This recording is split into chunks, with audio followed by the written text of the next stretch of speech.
Here, my kid had grown up, my children had grown up in Washington, D.C. Nothing had ever happened to them. We moved to this little town, and my son is branded a gang member just by showing up. And so the foundation was embarrassed.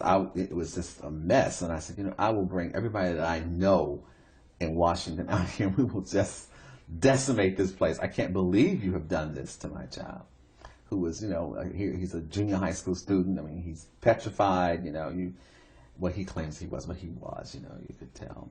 Well, they told me that they were sorry, of course, and what can you do when someone says they're sorry, they're sorry. And my son went on, he played ball and all those things, but it was really awful for me. I did not like it.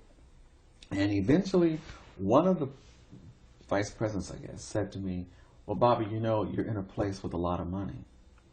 If you really believe that you can make a difference, that's what happens to African American men, why don't you do something here with all this money that we have? That's exactly how he said it.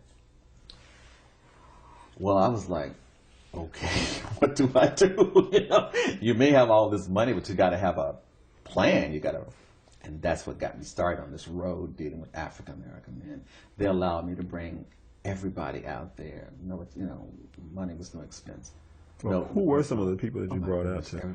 So I know there are a lot of programs. There are rites of passage programs. Most of those I funded. Yeah. Okay. I brought all the activists and intellectuals, so we went around the country so we could find out what should be done.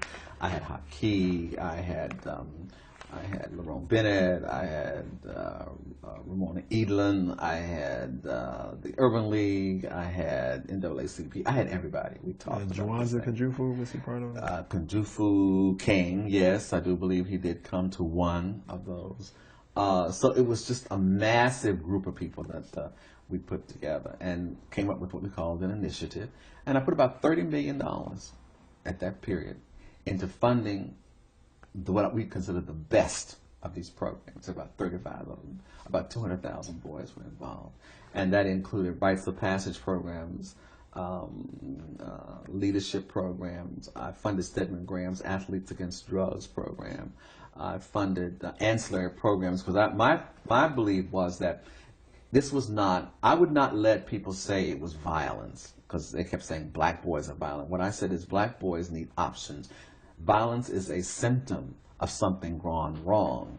You're violent when you can't make the right choices. You don't know how to make the right choices. So if you learn leadership development skills, you learn how to lead yourself out of trouble. And therefore, all my grant making, all my funding, we insisted that they had to have a leadership component in it, not an anti-violence program, but a leadership component. And it changed really the complexion of how people began to look at, you know, young men and what we had to do for them.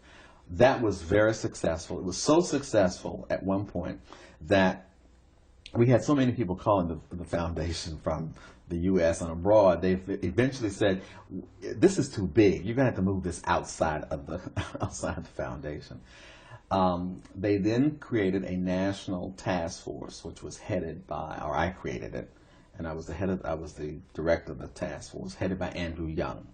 And on that was a blue ribbon group of people who served on that, black and white, who served on that task force.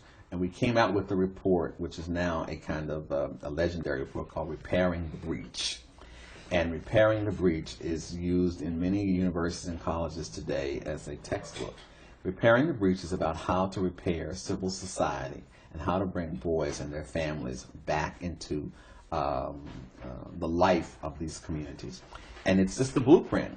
When it came out, it was, press releases were sent everywhere, and Bill Raspberry did a column, and in the column it says, "This is the plan to save America." And that kind of tag, when you say, "This is the plan to save America," people were calling me in Valley Creek saying, "Do you think you can live up to this?" I said, "No, I can't live up to that." But, I'm glad that he thinks that, because it means that it has hit a chord with a lot of people. And it did.